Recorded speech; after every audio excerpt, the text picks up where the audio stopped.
அடி பூங்குயிலே பூங்குயிலே கேளு, நீ பாட்டெடுத்த காரணத்தை கூறு.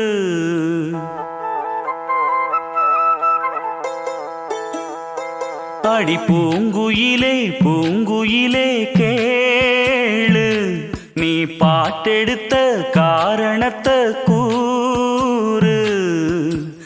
யாரிடத்தில் உன் மனசு போச்சு, நூலை போல உன் உடம்பு ஆச்சு.